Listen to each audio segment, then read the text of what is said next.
Na ako ay masaya na rin at meron muna akong kasama sa mga panahon na ito ay let me call on or let us welcome ang ating Kagan translator. Ayun. Okay, thank you po sa inyong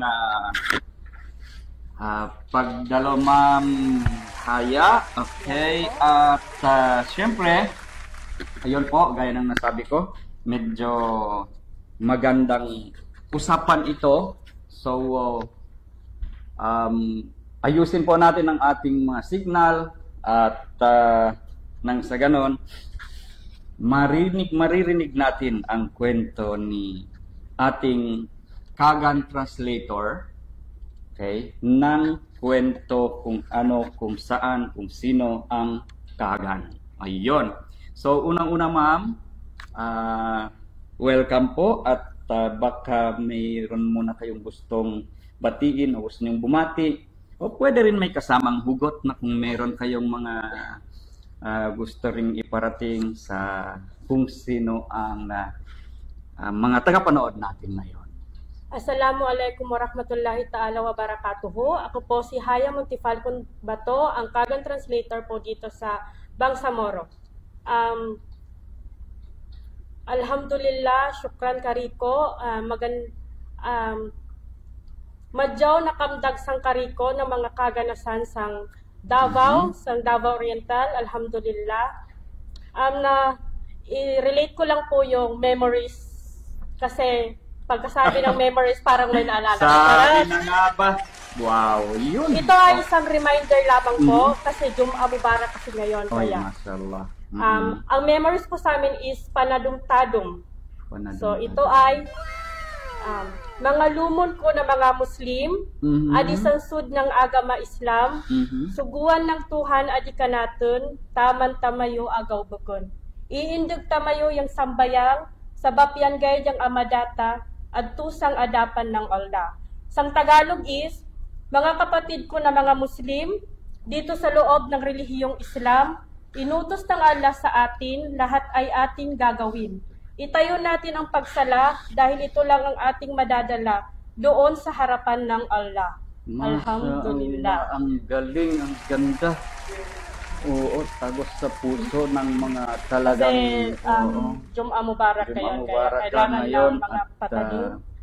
Okay, thank you. Shukran, ma'am. Ang ganda nun, no? Okay, ayun. O nga. So, ngayon, ma'am, since siyempre nandito na tayo at let's take this chance na para mapag-usapan natin, mapagkwentuhan natin dahil siyempre tayo ay mga translators at siyempre tayo ay may paraan para makapagbahagi ng mga impormasyon dahil information service ang ating live, ang ating show, di ba? Ayun. So ito na lang ang gusto kong gusto naming malaman, maintindihan sa iyo, sa ako at ang ating mga tagapanood. Yung ano at sino talaga? Sino ba talaga ang ano at sino ba talaga ang Kagan? Ang Kagan po, sir, is nasa Davao. Yes. Dati po silang Kalagan. At na-change po ang aming ang Kalagan is for Christian, ang Kagan is for Islamic indigenous people ng Davao po. So maputol mo na kita doon. Ibig sabihin, pag sinabi nating ang Kalagan for Christian, yung identity ba mismo may Christian na Kalagan or yes, tama? Sir. Kaya change yung pangalan namin to Kagan kasi may mga Kalagan na kumakain sila ng haram. Yun, okay. Kaya, tapos ang Kagan kasi is Islam. Okay, Islam. Muslim. So hindi pwede tawagin ang isang Muslim na itong tribo na to ng Kagan, ng Kalagan kung siya ay Muslim. Hindi pa kasi hindi pa napupubliko ang Kagan. Bago lang kasi siyang na-change ang pangalan namin into Kagan. Kaya may mga taong magsasabi talaga na Kalagan. Pero yung mga taong nakakaalam na, pwede din, pwede din matawag ng Kalagan kasi doon naman talaga kami nagsimula. Okay, sa ako Kalagan. dahil sa simula, nasanay rin ako Kalagan. Opo, kasi yun talaga ang parang noon ganun ang pangalan. Tapos nagkaroon ako ng mga kaibigan na sila Sheikh Mahrad, ngayon, manood ngayon. So marami sila galing diyan. Naintindihan ko sa kanila, mayroon Kagan. Oo. Pero presently na mayroon talagang Kalagan. Meron po. Kasi doon po kasi nagsimula ang Kagan sa Kalagan. Wow. Na-Islamize lang ang Kalagan na into Kagan kasi nag-intermarriage ang Maguindanao. So ibig sabihin ang Maguindanao ang nakapag-Islam sa Kalagan. So mayroon talagang ganung senaryo, no? Okay, galing. Ngayon ko lang talaga ito narinig. Wow, ang galing. Okay. Ayun. So ang Kagan ay mula sa Kalagan. Yes po, nang naging Muslim na sila, so ang naging tawag Kagan sa kanila ay Kagan. Oo, para ma-differentiate po kami. At meron pa rin original talaga ng mga Kalagan. Sir. Opo, sir. Okay, pero wala namang problema na kunyari kasi mga iba hindi pa alam na kung tawagin ka Kalagan at Muslim ka. Okay lang po, sir, kasi doon naman kami nagsimula. So malinaw. Okay. And then, itong Kalagan at Kagan, saan sila area matatagpuan or saan talagang karamihan ng mga Kagan? Ang karamihan po sa Kagan is nasa Davao po talaga, Davao City. Meron din po sa Davao Oriental, pero ang original po kasi is, kami kasi yung original na indigenous ng Davao City, ang Kagan po. Kalagan, which is Kalagan. Oo, yung original ng Davao City. Moro po, ang Kagan, Kalagan. Wow. Ayun. So, at the same time, Kalagan man or Kagan, tribo na siya at salita na rin. Yes po. Kasi yun talagang punto natin doon, ang salita ay Kagan na rin. Opo. Ayun. Wow, so malinaw. Bangsa Kagan, the Davao Moros. Wow. Alright, ma'am. Okay. So, ang pinaka-majority, karamihan sa nila sa saang municipality? Sa Sirawan po, sa Waan. Sa Sirawan, marami din Kagan dyan. Sirawan? Opo. Meron din Kagan sa Davao Oriental, which is Lupon, Mati. Pero ang salita po kasi nila doon is nahalo po naman Saka, Mandaya. Oo, kaya minsan may Kagan na nagsasalita ng parang hindi na din salita namin ng Kagan. Okay. Oo. May ganun. Yes may po, ganun. kasi gaya ng doon sa Davao Oriental, ang kanilang syukran doon is Salamatay, which is which is Salamatay sa Mansaka po siya or sa Mandaya, opo. Oo. At pag sa mismong Kagan Sukor na po. kung saan marami, Syukran? Syukran or Sukor. Sukor. Ayun. Okay.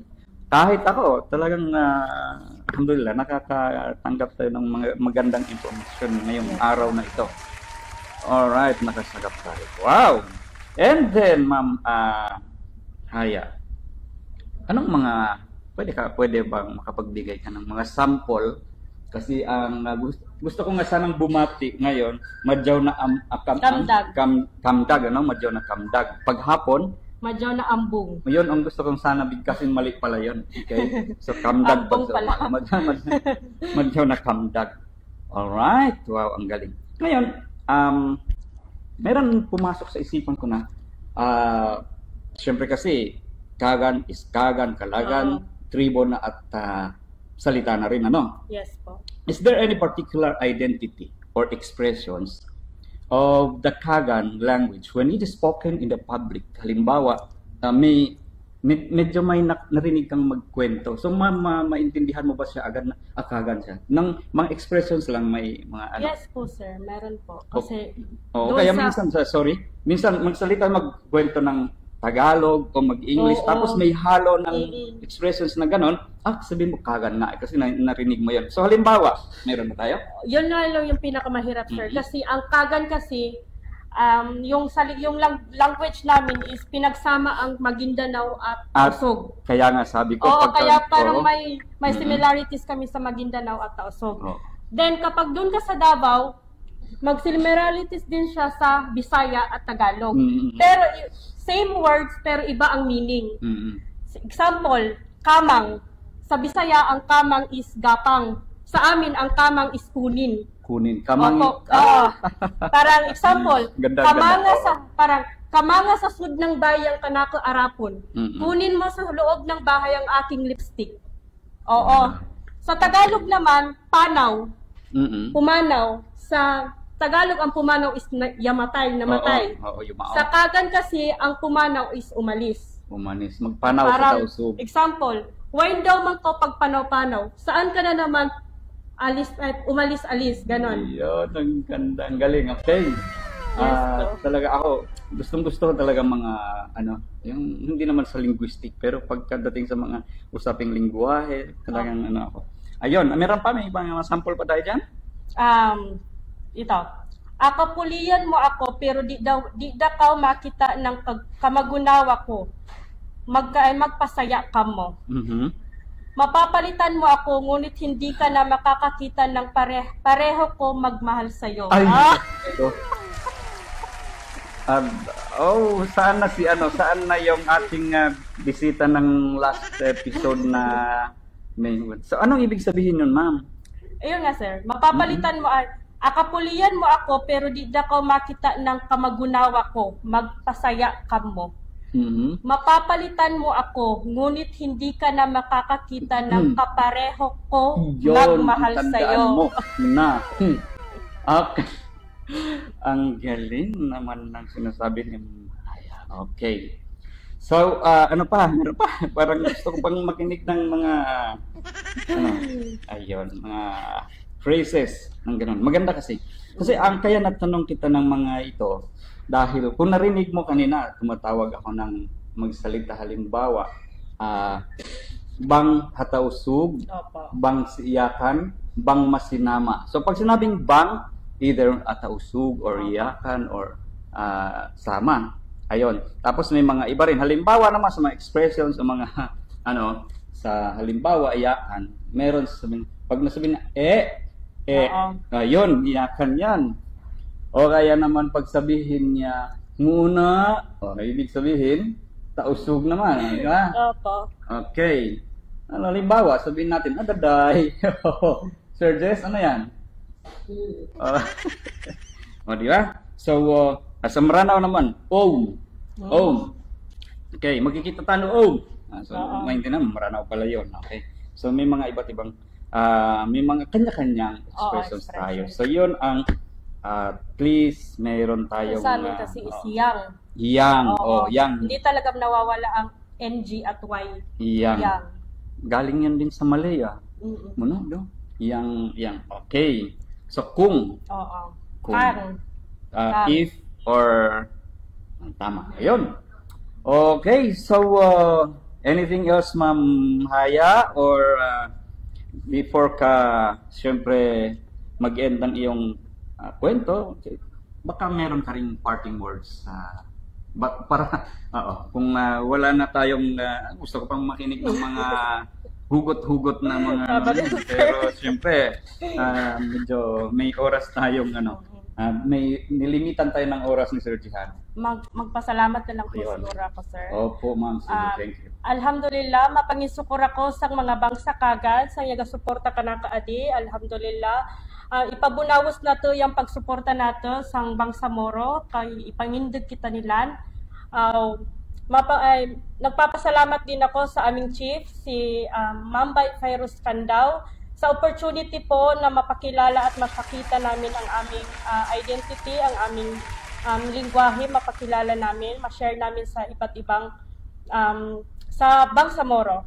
Then, yun lang po. Ayun, okay. Syukran ng marami, Ma'am Haya. Syukran at po. Siya po si Ma'am Haya Bato, ang Kagan translator dito sa Kapatid Language Connect or Translation and Interpretation Division rather. Ayun.